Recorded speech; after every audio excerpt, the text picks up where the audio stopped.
and I got burnt with the Bears. So Kev wins the yearly regular season. Ah, Brandon Staley's a fucking idiot. Now you have Mike Williams hurt. The playoffs, like you didn't gain absolutely nothing out of this game. why are they going for it on 4th and 20? Y'all need the first draft. Y'all need the first fucking pick in the draft. Fuck it, let him in, passing out the medicines. We've been on that rock star regimen, knowing that I'm heaven sent, higher than I ever been.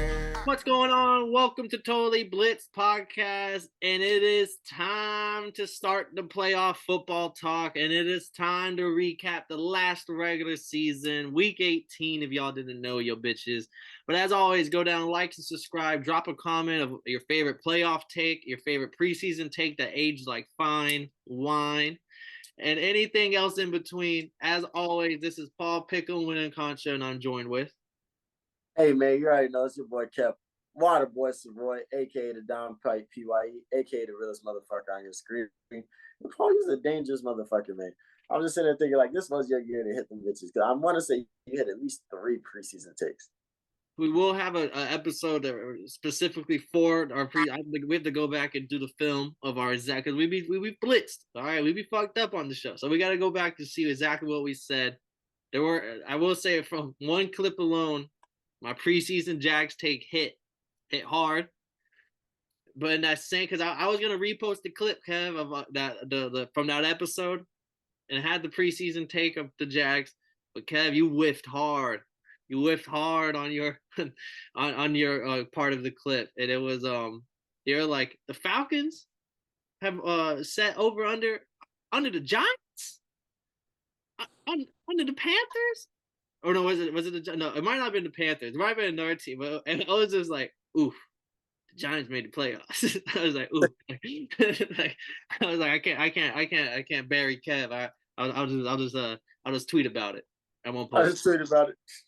No, but then what I was gonna say. So back to our standings. This is the big one right here. Week 18. If y'all didn't know, me and Kev had a 3-game difference in the overall standings.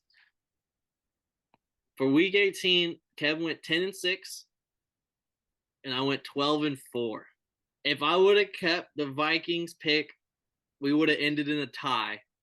But instead, I switched my pick at the final buzzer, and I got burnt with the Bears. So Kev wins the yearly regular season, Ah! 140, 110 to 2, to my 139, 111 and 2. But so this is the crazy part to me. Kev has one more win than me. But when it comes to the week-to-week matchup, I've won 9 weeks to Kev's 7. There's 2 ties. So even though I won 2 more weeks overall, there was a couple of weeks where I just got killed, apparently. I can tell you the exact weeks. I remember it's always the week. It was the week we had Jerry on. I remember it was the week we had Jerry on because I went like 4-12 in my picks, and you went like 8-8, but or like 9-7 or some shit. But it was just like, damn, 4-12. I feel like I was a consistent, like, for a lot of the games, because there was like 1 week I had like 4 wins, but I was a consistent like 8 to 6. Like I was a consistent, like, a lot of weeks I was going above 500, and I was barely making it. Yeah, but so Kev wins the regular season. We will have a playoff separate, and then I win the week-to-week matchups with the 9-7. And then our locks and dogs, Kev went 1-1 on his locks. Packers didn't win, but the Steelers won. And your dogs of the Jets, you took a L, 0-1. I went 1-1 on my locks. Jaguars won it. Saints did not win. And then the Texans, as my dog, they won it for me in spectacular fashion, may I add. And I would love to talk about that game first. yeah, we could definitely hop into that one. But that puts our final standings. Locks, I went 15-20. Kev, clap it up, 21-13-1. About a 68% pick rate, which is crazy good. And then dogs, I went 6-14. Kev went 5-14. We'll do better on our dogs. I feel like we pick like 2, like, because we pick 3 to 5 dogs a week, and I feel like we usually pick 2 or 3 dogs, so we never pick the right one in our when we lock it up. No, You know what's funny is that I'm 5-14 or 6-14 because of the Bills game, the Bills The Bengals. Bills Bengals, yeah. I think that's actually funny. I technically won on the dog category. I had a better win percentage. And coin toss, coin toss, You know, coin get your, toss. I don't got no coin. I would definitely do a coin. I would definitely get a coin before we end this show. But let's jump into it, Kev. You said the first game you want to talk about. Smack dab in the middle of Sunday, 1 o'clock, Colts versus Texans. Texans win 32-31. The over-under was 38. I said take the under, and God was I wrong. Boy, were they fuck. It was like 17-13 first quarter. And I was like, fuck. Like, that's 30 points right there. Like, this ain't looking good. This is so. First off, this game was just a battle. Wow, the Colts are trash. Like every second I got, like every time I tuned into this game on the red zone, the Colts just got worse. Like it started off with the player fumbling, making the Colts player making his own teammate fumble, and then when I turn back in, motherfucking Davis Mills just hit you on a 4th and 20. Why are they going for it on 4th and 20? Y'all need the first draft. Y'all need the first fucking pick in the draft. Nah, fuck that. 4th and 20, and then he didn't score on 4th and 20, did he? He definitely did. That's crazy. And it went right through the corner's hands, and Brandon Cooks was like, "Oh, I caught it, touchdown!" Like it was just nutty. That shit was fucking funny as fuck. You're just looking like, what the fuck do they got going on over there? How do you feel about this game? I felt like it was the funnest game of the week. I wasn't as tuned in because at 1 o'clock I was locked in Dolphins Jets, locked in. So, but I was definitely keeping an eye on these games, especially these funner games. But especially once my over was dead, I was like, oh well, fuck it. I lost some money, but damn, this is a fun ass game. And I wanted to see. My dad called me. He took the over, and he called me after the game. He says, "You want to know why I took the over?" I said, "Why?" He was like, the Texans are basically 99% going to fire Lovie Smith. Do you think Lovie Smith gives a fuck if they have the first pick next year? And I was like, that's true. I didn't even think about that. He was like, yeah, his final hoorah is going to go win a game and fuck this franchise that's going to screw me over type shit. So that's what I think went into the went down. Why the Texans didn't give a fuck about the first overall pick anymore. Why they went out bald. And Davis Mills, he's just like trying his best to get another season. You know what I mean? Like he's just like, man, like these motherfuckers are like they just fired Lovey. They're probably gonna get rid of me.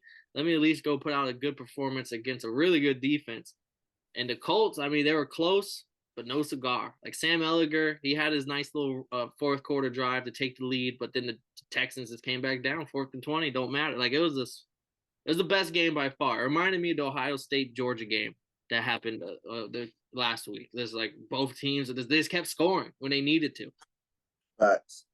Yeah, but at the end of the day, Lovie Smith getting fired is probably the funniest thing ever because the fact that the coach kicked on, they fired 2 coaches after their first year back to back, Dave Cully and then Lovie Smith, both black.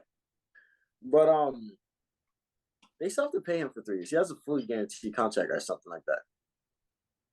Oh, you know, I believe it. Although all these coaches nowadays are getting these full guarantee contracts, which is crazy to me. He could retire. Like he's straight. Like he's old. You know, did this long enough, and then he can also go be a DC anywhere. Like if I'm the Bears, I'm picking him up. Like I want him in Miami. I want us to fire Lynn Bolden, wherever the fuck it is, get him out of here, get defensive coordinator, and bring in me Lovie Smith because the Texans' pass defense was ranked like not yards given up. But like in fantasy football, where they show you like they adjust everything for yards, touchdowns, like all that shit. Number 1 ranked pass defense. So I was like, shit, like our pass defense was bottom 5 this year. Like bring me Lovey. They forced 3 picks on Pat Mahomes, didn't they? Yeah, like they and Derek Stingley Jr. didn't play for half. They shut him down after half the season so he wouldn't get hurt. And he's a dog. Like so, it's only gonna be better. But then let's jump over to Saturday games. One was an absolute beatdown, 31-13. The Raiders got blown out. Chiefs didn't play with their food. Chiefs looked as good as ever to get ready for the playoffs. They looked like a team that wanted to show the world maybe we didn't earn the number 1 seed, rightfully so, but I look like a number 1 fucking seed, don't I? Type shit. So if the Bills had won that game against the Bengals, the Chiefs wouldn't have been the number 1 seed? Nope. And the Bills, if they won this week, so the Bills would have ended at 14-3 and same record as the Chiefs, but they had beaten the Chiefs earlier this year for the tiebreaker for the be first. And if the Oh, Bengals would have won, they would have needed the Bengals would they still would be they would be in second because they have one more loss than the Chiefs, but they would have had the same record as the Bills, and they had just beaten the Bills. So like that, so yeah, that was all the flip flopping around in like the 1, 2, and 3 spot. I feel like it's oh, not too big of a deal now because they're all gonna be neutral sites, and all these teams have great fans that travel. Maybe not the Bengals, but they're a newly formed fan base, so similar to like the Warriors did in 2015 and 16. Like maybe their fans are down the ride. that's interesting. That's interesting. But this game was fucking like what we thought we knew of Statham. Like we thought Statham was that dude for a second. Nah, nah. You said it right. The film came out. Yeah, the film came out, and after that, it was nah. I mean, Devontae Adams didn't Devontae Adams score? Yeah, didn't he get like a crazy touchdown? Or was that Renfro got the touchdown, but Devontae Adams had a decent day. Renfro did get the touchdown? But hey, shout out them. I mean, hopefully they can figure something out because boy, it looks like Mike McDaniels gotta go. They're gonna get rid of Derek Carr. Like this is interesting. Imagine being Devontae Adams and leaving the Packers to be on this team. 5 years now, you don't even know who your quarterback is for the next season. And it's funny because I think we'll get to this when we talk the Packers game. So like I'm not tripping about why he left because it made sense. But damn, like you came to fuck with Derek Carr, and now they're saying Derek Carr got to go, but you can stay. Yeah, no, and then his presser shit where he's basically saying like the reason why I left the Packers is because I don't know the future of quarterback position. So now it's just like that's the most ironic ending you could ever have with him. That's funny as fuck. And like if the Packers had made the playoffs, it'd be even more ironic. But it's just like we gonna let it die. Oh, there was a stat that came out: the top 4 paid quarterbacks this season: Aaron Rodgers, 50 million, not in the playoffs; Russell Wilson, 49 million, not in the playoffs; Kyler Murray, 47 million, not in the playoffs; Derek Carr or some shit, not in the playoffs. Wow. Just checking them off those boxes. Oh, Deshaun Watson, not in the playoffs. I'm crying.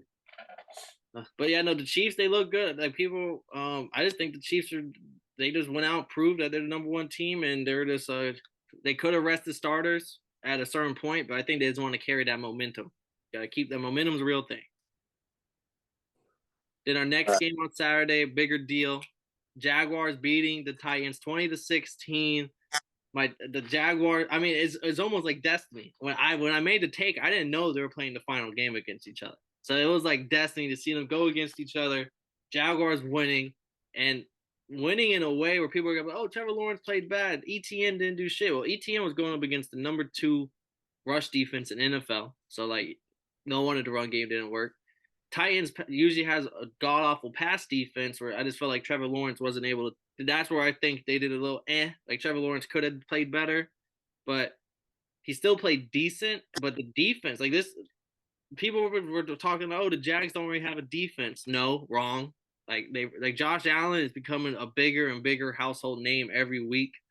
He's like this game, I think he had a big tackle for loss, and then he almost had the sack, and then Taysom Campbell on the interception, the fucking even their kick returner. Didn't he get like a 60-yard kick return at one point? Jamal Agnew, like they're showing that they have fucking like 3 sides of the ball, and I really think the Jaguars are going to be a sneaky, scary team in this playoffs. Hell yeah. And I don't they play the Chargers first to be correct. Am I correct? Yeah, Chargers and the Jags will be at home for the Chargers game too. So Duval County is gonna be rocking. Like, did you see the picture of the difference in 1 year of the fans? Let's show the picture of last year final game. Clowns everywhere in the fans. Showed this year, and it was like it was basically like the dog pound in fucking Cleveland, bro. Like they had the fucking like a Duval. They had this fucking like fences for deep. And I was like, oh, like this is a fucking real fan base here. No, it's crazy. Remember how I told you I got last week? I told you I got offered a job to go work the Gator Bowl at the Jaguar Stadium. Yep. So motherfucking, I had to decline, but I'm guessing from just my deductive skills, I'm guessing that somebody stayed and went to the next person and he's accepted it. So guess who got the call to go work that game and got to watch that fumble on the field. Damn. Yeah, the best availability, the best. It's funny because they say like the best ability is availability, but somebody said the best ability is the variability, and I was like, damn, I didn't have my variability. Variable didn't have his variability, but the Titans they lost 7 games in a row. Wait, 8 or 7? I think it's 7. 7 games in a row to end the season. Season is over. Josh Allen with the fucking fumble recovery for the touchdown. That was Josh Allen, correct? I believe so. Oh, that's probably Josh Allen did. Because I was like, I know he had one more big play where I couldn't remember exactly what it was. The fumble, that's just insane to me because my dog was there at the game at club levels because his dad's one of the coaches, and he motherfucking they were erupted. They were so lit. I can Real fan imagine. base. I can imagine that stadium just tearing down when he scored that touchdown. And then Josh Dobbs was close. Like Jake, he was close, man, but it wasn't enough. Yeah, he had 2 bad plays. I felt like it was one where he threw the interception where the guy was wide open and he just threw it 20 yards short and Jacksonville got an easy interception on it. And there was another similar play where he had someone wide open shooting down left side because the corner only played like 10 yards and stopped and there was no safety. So he just flew. And Josh Dobbs instead threw to the guy who did the check down in front of the corner. And it was like, if you would have just fucking like it was just a big miss where it was been like it was wide or you could underthrown him and you still probably got a touchdown. And so it was like damn, like but that's just Dobbs. Like, what do you expect? You got a guy off the street. Malik Willis, he knew the system, he knew how to run it. Y'all didn't trust him. I understand Dobbs is the better option, but at the end of the day, this is a second start for the Titans. He did learning a fucking playbook. And with no Derrick Henry. Yeah, so I mean, y'all did as good as y'all could do. The Titans, I said it in preseason, y'all got rid of AJ Brown and y'all's over under is still set at like 10 wins. 10 wins is a playoff team. Y'all are not a playoff team this year. Imagine, just think about it, because Vrabel's still one of my favorite coaches in the league right now, right? But just imagine the fact that one player left, and there's other stuff that went down, but just that a big an effect to this offense, to where this offense literally meant nothing once he left. I think they could have still managed maybe 8 or 9 wins, but then they lost the defensive tackle, or they traded his ass to the fucking Eagles, Landry, and then it was like, oh, y'all's defense got worse, y'all's offense got worse. Like, I don't know, Vrabel can only do so much yelling at y'all. And then the GM got fired immediately after that loss. But that's the Titans, man. I'm shocked that they went out that way, and it was beautiful for your take to go that way. It's beautiful for the fans in Jacksonville, the fact that that game was in there and they fucking blew the roof off for another Week 18 game. Jacksonville, their best week every year is Week 18. So, hey, shout out them boys. All right, then we're gonna jump into Sunday. Falcons beat Bucks 30-17. Bucks had their starters in for a little bit. Some people hit some incentives because of that, and then of course they bring out the Gabbard and Trask, all the fucking bench QBs. But Falcons, Algier, 1,000-yard season on the low. No one's talking about it. Like, clap it up. That boy on the low. On the low is the lowest. Undrafted. We might have another James Robinson-esque undrafted rookie running back type dude on a team. And Desmond Ridder got some valuable snaps, I felt like, for the end of the season where not much really was left. But hey, y'all beat the Bucks. Y'all should have beat them twice. I know that feels good. I mean, shout out Algier for the 1,000-yard rushing season. And just think about it, because there was a point in time where he's third string running back. He wasn't even getting touches like that. We are going back to Cordero Patterson. I don't remember who the second running back was. Like, motherfucking, and then you still have Darrell Williams. Yeah, and then you still have Marcus Mariota running that thing, taking quarterback direct runs and shit. So, shout out Algier. I mean, I'm just looking forward to next season. Let's sit down. I think we gave up on the playoffs when we benched Marcus Mariota. So Desmond Ridder getting the points. He looked better in every game. I'm glad we won. I mean, Tom Brady's now 12-1 against the Falcons. So pretty good, which is better than 13 and 0. We'll see. This is the next year type of game. The Bucks, I feel like when they did have their starters in, Godwin fumbled. Brady didn't look too crazy. Yeah, it's funny to me because people are like, "Oh, they made it to the playoffs. Brady's been playing his best football yet." I'm like, maybe in the fourth quarter of games, but like outside of that, like they've still been the same Bucks since week one. Bro, if the Panthers don't give up 3 go routes to Mike Evans, like if they literally just put a safety over there, I If promise J.C. you. Horn was healthy, bro, it might be a different fucking end of the year. Facts. Then we had the Bills take care of the Patriots. Thank you, Bills. But that's over because we're gonna beat y'all this week in the playoffs. But Bills beat the Patriots 35-23. We needed that win for the Dolphins to get in the playoffs. Mac Jones, I mean, he throws 3 interceptions. You're not going to win a game. He throws 3 interceptions. But, I mean, the big story is Nyheim Hines. Fucking 2 return touchdowns. Damar Hamlin, people are saying, was there himself in spirit that helped get that ball from goal line to goal line twice. But fuck, like, I've never seen this before, bro. Like, let's look at the rushing. Buffalo, rushing yards, 90. Not bad, not good. Passing yards, 237. Pretty decent. Special team yards, 241. Like that's 3 sides of the fucking ball. Defense getting 3 interceptions. Matt Milano, Trayvon Edmonds, Tre'Davious White. That's 3 sides of the fucking ball. This team was so fired up. I'm glad that you brought it up like that. 'Cause I couldn't imagine. And they chose to do this to a Bill Belichick defense and a Bill Belichick on special teams. Like this team gets special teams coordinators jobs as head coaches. Like for them to be able to take fighting for a playoff spot, Bill's team too. Bill Belichick led team. Mm-hmm.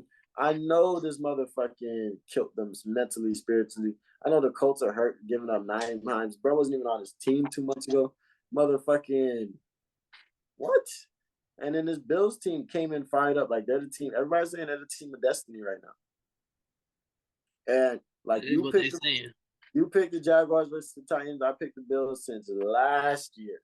Since motherfucking not even since the divisional round last year. So I don't know. Team of destiny. That is what they is calling them boys up in Buffalo right now. Mm-hmm. They said Damar Hamlin set off all the alarms. Nyheim Hines took that one back, the very first one back to the crib. I don't know if it's the first or the second one, but it was the first one. It was the very first play of the game. They take it back, and then fucking all the alarms went off in the hospital because he was up jumping, screaming at the TV. So like he set off all the alarms because homeboy's supposed to be on the fucking bed still. So yeah, like big deal. That shit was funny. I mean, and that was just the team going because like he didn't get touched, he blocked all the way fucking down there. So shout out this Bills team, and they're coming to the playoffs fired up. And the Patriots. I mean, we're talking all about the Bills, but the Patriots was in this game because I know as a fan, this was another game I was watching closely because I was like, bro, Bills, like y'all just got. Like, you can't always account for special team touchdowns. So I will say the Patriots' offense and defense were playing better than the Bills' offense and defense for majority of this game. But they were getting these 2 special team touchdowns, and then Mac Jones throws some picks, and then close out the game. But for a while, I was like, bro, the Patriots, like, how the fuck? I would look away, and the Bills got the ball. Next thing you know, in the red zone, Patriots scored a touchdown, and it's like the first touchdown was an insane catch. Like he got both feet in, absolutely insane. Yeah, that shit was nice. So I was saying here, like, like, what the fuck, what the fuck going on over here? But shout out the Bills, y'all did it for me. 7-1 at home. So yeah, people want to ask if that home field advantage is a big deal on them getting the first seed. I would say yeah, but they also are a team that travels really well. The Buffalo Bills fans will be anywhere if it's a playoff game. And it's a neutral site for sure. Yep, and I believe I believe the Ticketmaster are only going to sell tickets to fans. You remember how last year they didn't let San Francisco buy tickets for the LA game or some shit? I believe it's a neutral site field. They'll have some way to be able to know who's where or whatever. So then there'll be only 2 teams able to get tickets. Whoever crazy. team shows up more will be the home team most likely. That's crazy. But let's get through these other games. We had the smoke through this one. Vikings smoking the Bears 29-13. They put in Nick Mullins. They sit the starters. Justin Jefferson doesn't get to break the record. But, I mean, Cousins showed that even without the right tackle, he looked pretty decent. Dalvin Cook looked decent. They look good enough to be able to sit them, and I still think they'll have some momentum carrying over. But I still don't trust this Vikings team. I'm gonna go on record and say now I think the Giants will beat the Vikings in the first round of the playoffs. They do have a chance to be a scary dog right now. Scary dog. And they did play earlier this year, and it was a Greg Joseph 61-yard field goal that beat the Giants. So it's not like they haven't played. They've seen each other already once. And next game, Bengals beating the Ravens 27-16. This was another ass whooping. It was like 24-7 at halftime. Bengals just kind of took the foot off the gas. Ravens had Tony Brown or Antonio Brown, some bum at quarterback, and it just didn't look good. And the Bengals took care of business. Lamar maybe for the playoffs. There's still that because some reports. There's a whole bunch of reports.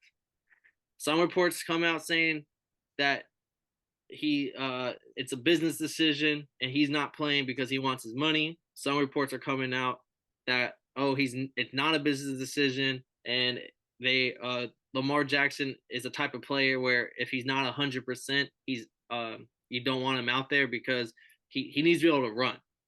Like that's his biggest thing. And if he can't run at 100% with that God-given talent and speed, then it's probably not best to have him out there right now. So there's that report. And another report saying that he's just a slacker.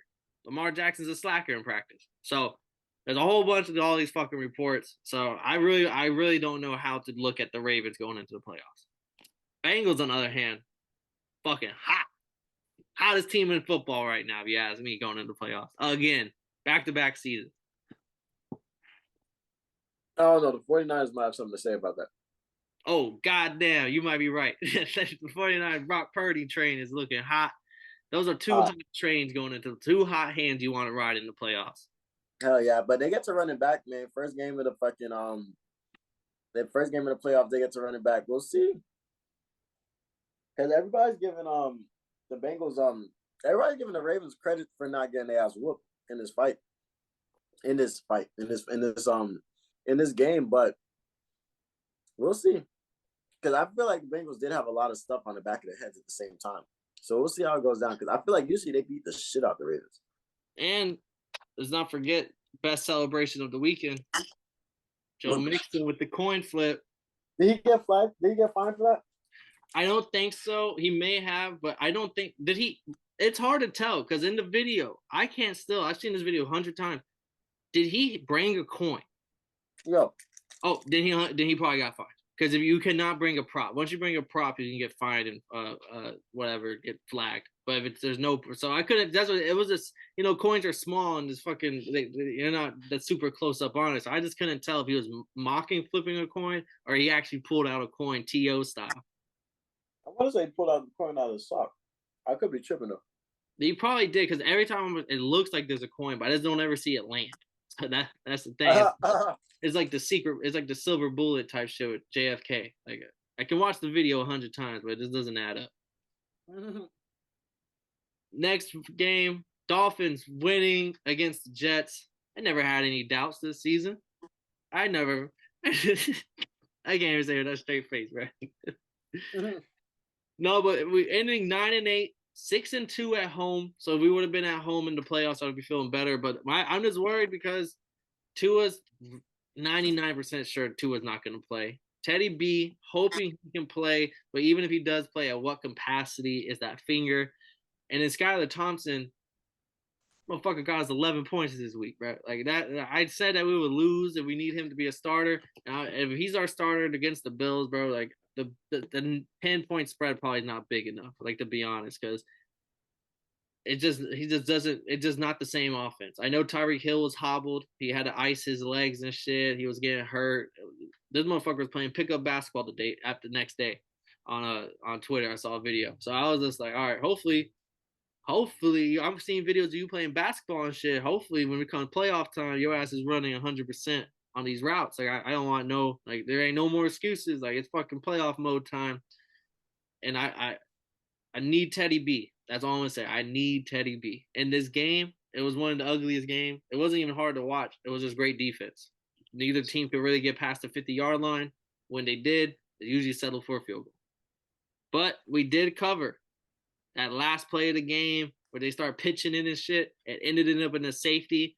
So we covered the 3 points. We won by 5. Did you guys did you get like a horse collar tackle or something like that? And that led to a field goal? Yeah, to set up the game-winning 50-yarder, bro. I've been saying Jason Sanders should be booted because he's like 1-5 from 50 yards. Now he's 2 for 6. But there's been so many games where he's kicking. It'll be an extra point he misses type shit. Like if he misses a 30-yarder, a 25-yarder. So him making that field goal, I will say he probably has earned himself another year on the squad. But it's real thin. It's really thin. But that horse collar, you can't grab the nameplate. People are bitching, oh, y'all got bailed out. It's right there in the fucking rule book. Cannot grab the nameplate. That's exactly what it did. Rules do say that. Next game, this game had no implications, so it's gonna be a quick one. Panthers winning 10-7. I will like to say, I told you on the pick show, I took the under of 42, and I said, where the fuck the offense gonna come from? No offense, and then I did say this is gonna be a game where it's 7-3 at halftime, and I'm sitting good. Like, oh yeah, they're not gonna cover they're not gonna go over. It was 7-0 at halftime. I was really close. That's fine. I mean, all I could take away from this team, Chris Olave, 1,000 yards, nice. I was saying that was one of my favorite receivers coming out the draft. It's not my favorite. It was between him and Garrett Wilson, but they both went to Ohio State. So definitely great season for Chris Olave. Fuck that entire defense. But the Panthers were really like 3 goal routes away from the playoffs. I feel like the Panthers were starting Sam Darnold since week 4 away from making the playoffs. If they wouldn't have kept trying to make Baker work, and I was one of the people shouting, like, I don't think Sam Darnold's any better, but at this point, I think Sam Darnold is better than Baker Mayfield. Like, and not saying that he's still a great player. I'm not saying that at all. I still think you need a QB for the future because he's still not it. But if he would have been playing since he was coming off the IR week 3 or 4, I think they probably would have won maybe 1 or 2 more games. Especially like that Giants game where they lost on like 19-16. Like those real close 3-point games. I feel like if Sam Darnold would have played, they would have had a more likely to win. Hell yeah.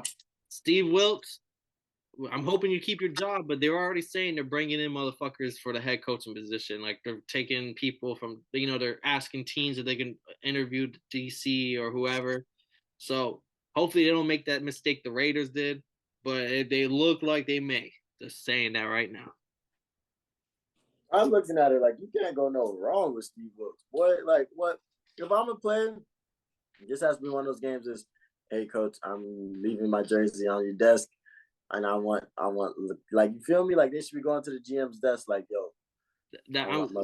We got to speak up for our guy. And I will say, like, Steve Wilkes stays head coach. Bring in Lovie Smith at DC or bring in a veteran offensive coordinator, someone who can help show him the ropes when shit gets a little rough because they've been a head coach before. I want to say they finished 4th in the division 2 years in a row. So the fact that they did that late push to finish 2nd and was literally 3 go routes away, like J.C. Horn away from motherfucking the playoffs. There's no way in the hell you can literally look somebody in the face and do how the Raiders did Rick Sabat. My dog did Tanyana. The dirty business. Next game, Steelers beating the Browns 28-14. This was another game. It was close at half, 10-7. But then the second half, the Steelers just they were able to keep scoring. TJ Watt is a fucking difference maker. The Steelers were TJ Watt not getting hurt week 1 away from probably taking that playoff spot, and the Dolphins sitting at home. But Tomlin, 9-8, above 500, 16 seasons, I think they said, or some shit. 10 seasons. I don't know. He had a lot of fucking seasons. He's yet to go below 500, another winning season. And the stink. Deshaun Watson, this may go down as the worst contract in NFL history. If next season, because he's gonna have another season to get his shit right, but if next season he comes out and looks like how he did this season, this could be the worst contract in NFL history. Especially, it's all guaranteed. Like you're just gonna be stuck with him. There's no trading that. It's either cut him and let him keep the money and move on, or let him sit on the bench and bring in somebody else, or like he's gonna be your starter for the next 4 or 5 years. That's gonna be their starting, man. Unless they could draft somebody and let bro just sit on the bench and let them pay fucking Ricky salary for 3 years. Oh man, that will be their fucking quarterback for the next 4 years, Paul. Yeah, I'm just saying myself up. And I'm so happy because Dolphins are definitely tied to that man.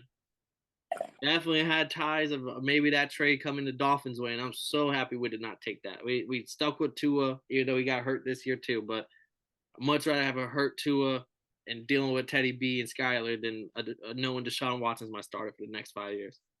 I ain't gonna lie to you. Tua on the Texans with Damian Pierce balling,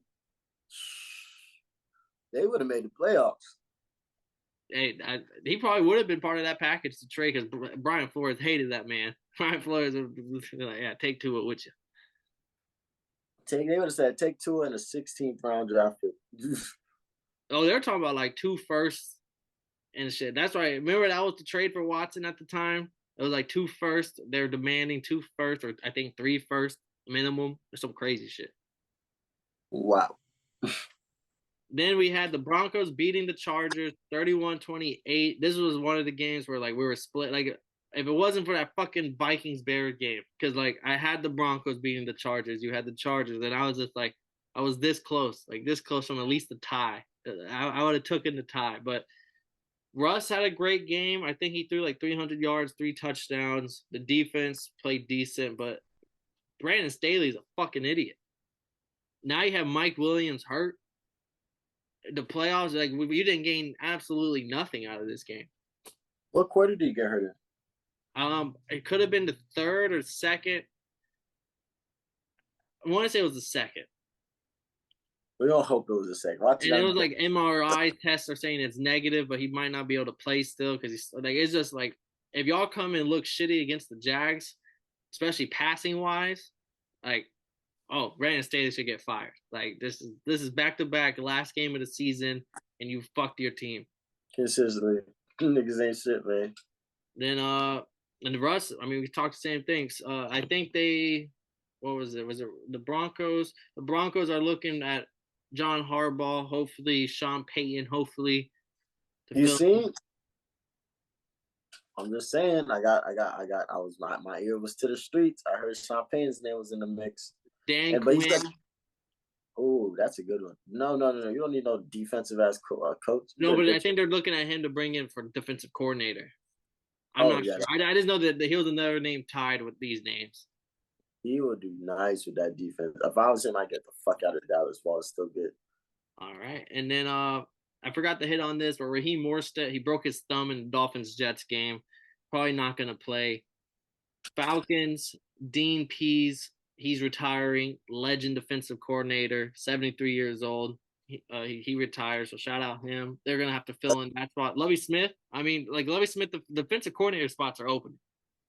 Rest in peace, a real one's career, man. That boy, Dean Pease, he's been holding us down, man. I mean, I feel like this was a year that every quarterback didn't feel like they could throw all over our defense, but like they still tried to anyways.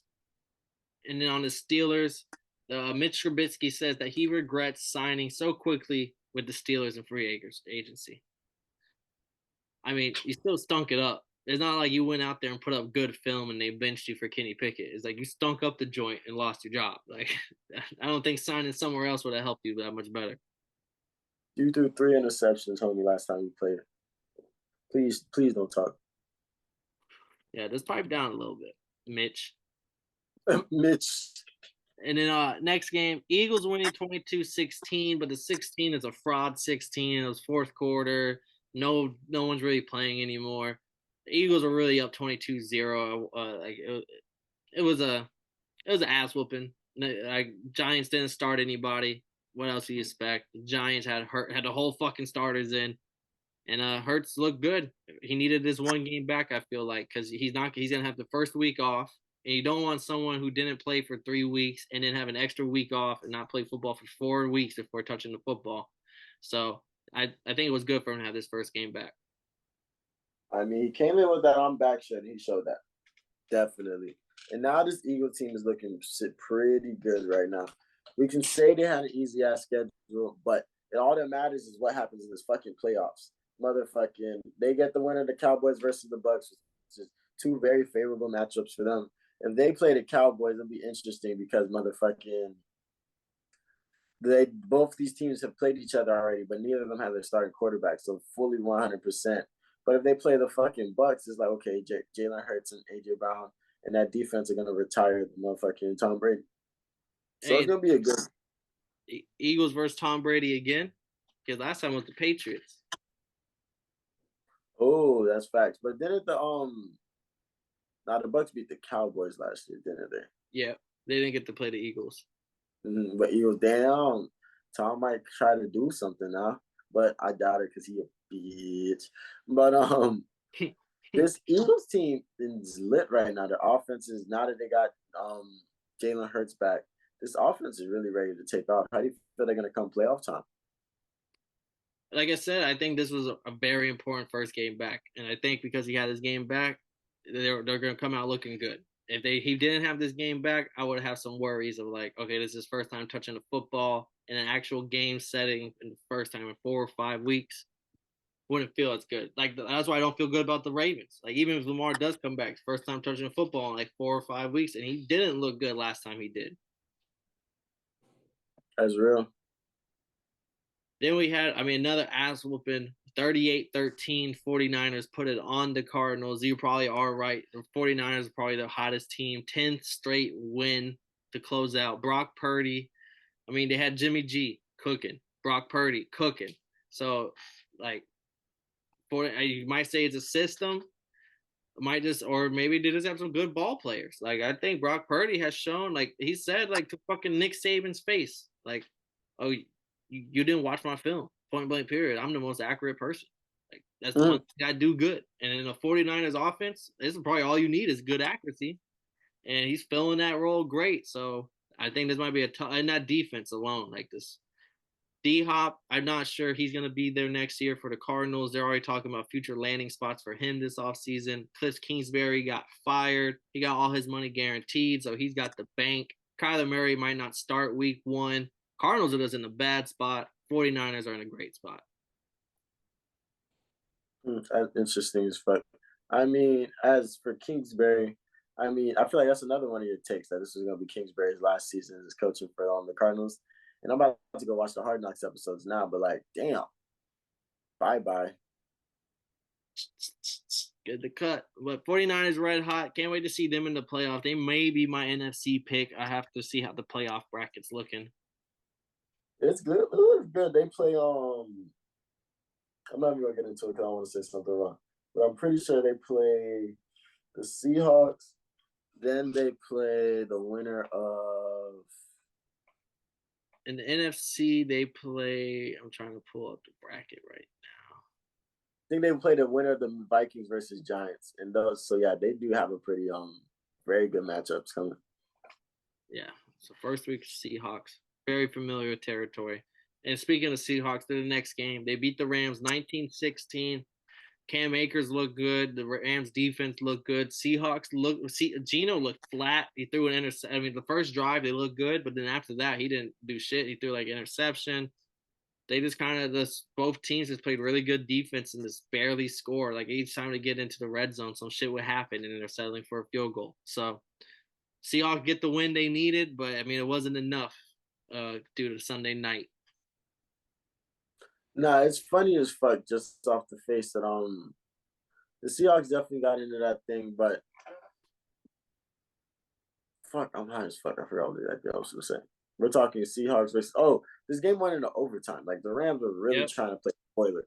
No, I'm trying to pull up some stats too, because I know Geno Smith, he broke the Seahawks passing record. What? Oh, yeah, he did have 4,000 or something like that this year. 4,282 yards, 30 touchdowns, 11 interceptions, And I'm just trying to see if he played 17 games or did he miss a week? One, two. One thing for sure is that motherfucking. Oh, he played 17 games. Still respect it. He broke the record, but there was an extra game. Pete Carroll gonna make a quarterback look good, and I guess they take Geno Smith back to his West Virginia days with them two good ass receivers, 3 to be exact. Yeah, I mean he had a poor game here, but I mean he set himself up great to be re-signed. I think he was on a 1-year deal, so even if he doesn't re-sign here, which I would be shocked, he made a good enough lasting impression where I wouldn't be shocked if maybe the Rams go for him, the Cardinals because they need someone while Kyler's out. I don't even know. Like, what if he goes to the Broncos and takes Russ's job there? Like, that would just be nutty. Right. That should be so fucking funny. Then next game, Cowboys getting their ass whooped. We were both on the wrong side of this one. We thought the Cowboys were doing the whooping, but the Commanders beat the brakes off them. Dak Prescott looked terrible. The defense didn't do jack shit to Sam Howell in this rookie-led offense. They just came flat everywhere. They had I think a fumble on their special teams as well. So it's like every side of the ball they look terrible. And like I just want to know, like, is this gonna be another disappointing Cowboy season after what was a really good season, 12-5? They're 4-4. 4 of their losses out of 5 comes on away games. They're 4-4 on away, and now they're not gonna have home field advantage in any of their games. So it's it's a big deal. Like this, like I don't know, Jerry Jones. I know the Cowboys in particular. They just have extra eyes on them. It doesn't matter what happens; they're always gonna be in that extra media attention. So I just want to see what happens. Hopefully they come out looking good in the playoffs, but damn, you cannot have a performance you just had repeat on the playoffs. All right. Are you going to hit us with the meanest sayonara? Mike McCarthy might get the boot. And I would not be if Mike McCarthy gets fired, Sean Payton immediately, I think, prime that landing spot number 1. Then final Sunday night football, the game that meant more than almost any other game this week. The Packers losing to the Lions 20-16 at Lambeau. Lions finish on top of the Packers in the division. Packers are 3rd, only ahead of the Bears. Packers are eliminated from the playoffs, never even get a chance to sniff it this season. And it does sound like, from all reports, Alan Lazard, definite, not going to be there next year. He basically said, like, yeah, that's my final. I took this game in or what it was because I'm not going to be here next year. And then Aaron Rodgers telling Jameson Williams, oh, I'm not going to trade my jersey with you. I'm going to keep this one. Some people are taking that as, oh, he might be retiring. Like this, why else would you want to keep that one jersey? It was a loss to the Lions. I think it's like it might just be his last game. And he is meeting with the Packers officials. They're doing extensive meetings. They're going to talk about a lot these next couple of days. And I'm pretty sure one of the big things is if he retires or if he stays. And if he stays, what happens? I think he's retiring, definitely. But like, maybe it's just the messy motherfucker in me, or maybe it's the fact that I think it was just his body language leaving the stadium. Like, yo, we trying, man, good shit. Like everybody was just looking at Tribe. He threw up a little this, and I was like, oh man, not that one shit. Last one. I've seen that before. He done broke all the Packers records. Has this soup yet. Him and the 2008 Boston Celtics have laid claim to a championship that niggas put on a resume so much that you forget that shit was over a decade ago. And for such a great talent, just one. He probably has some of the most. If I were to look at a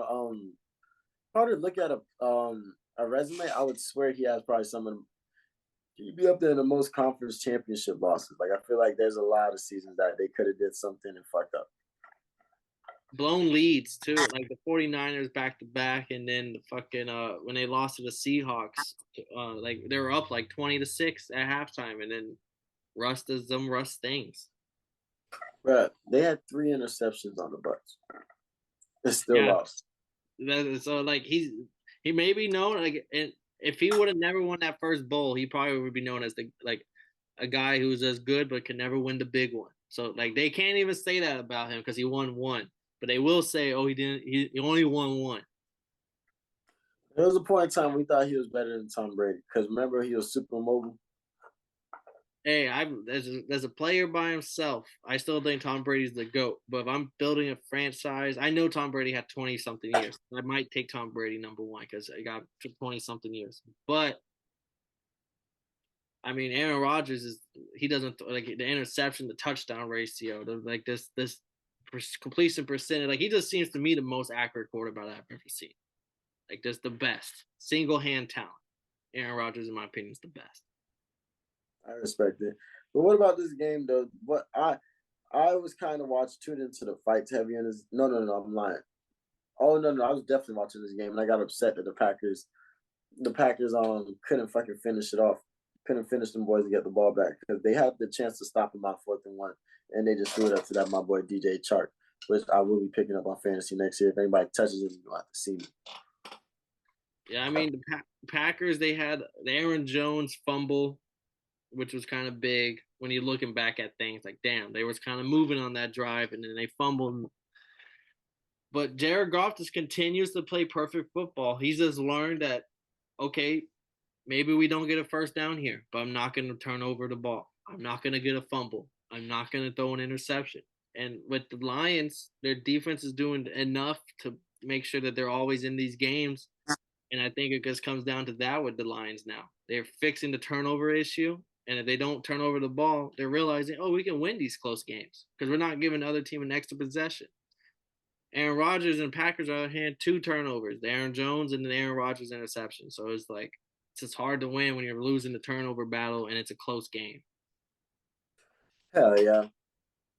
But this game was what it was. I wish the Seahawks, the whole time I was wishing the Seahawks lost just so this game could have been crazy important. But shout out DC. Did you see DC's nose during this game? This shit was redder than the devil's butt cheek. Yeah, and I love DC showed me OG football because when he asked him like, "Oh, Seahawks have already won, so what do you think about this game?" He was like, "Yeah, Seahawks have already won. We're not in it, but if we're not in it, we don't want this team to go to it either. We don't like it," or some shit like that." And I was like, "That's old school football." They'd be like, "Oh, our season's over. Well, we don't like this team because they're division rivals. So our season is now just to make sure they don't go to the playoffs." There it goes. Try to get that boy A-Rod to retire. Yeah, so, I mean, I wish the Lions were in the playoffs. It would have been a hell of a season for them. But they built something. They got draft picks. Like, the Rams did shit this season, and I know they're going to have a nice draft pick because of that. And the Packers, on the other hand, everything lies in A-Rod 12's hands. If he retires, the Packers are going to be maybe not good for the next 3 to 4 years. If he stays for one more year, maybe they have a chance to clean some shit up and look a lot better next season. I mean, they just gonna have to break the bank. They're gonna have to start spreading some cash around and get you somebody. There's gonna be a lot of. I would say I know he already got the bag. He making $50 million this year and another 50 next year. So like he's set if he decides to stay. That's a lot of fucking money. But they got to break the bank if they really want him to stay for real. Like, you got to get me a D-Hop. You got to get me a Brandon Cooks. You got to get me. D-Hop's on the market too. Like I said, like he might not be there no more. And he's older. You might be able to get him at a discount. Definitely. I mean, they're going to try to overplay him because that is one of their lifelines. But go get him, bro. Break the bank. But that was it. Like, stay with us because we're going to be covering playoffs. We still got boxing coming out. We still got UFC coming out. But that was it for 2022-2023 regular season football. We just recapped Week 18. We gave you everything. And we got wild card coming up this week, divisional conference, and then, of course, the Super Bowl in February. So we're going to be jam-packed with shit. And we're going to have to recap our preseason takes, see how good we did and how bad we did on some things.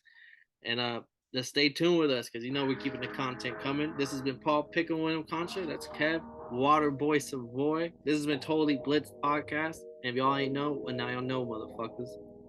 Yeah. I got a problem with being problematic. Get the light beam on me, ready for electrostatic. Don't you step into this box if you're not batting. Then my gang got tools, you can call them boy crap, man. It's accent. All I say is true. You better stop your capping.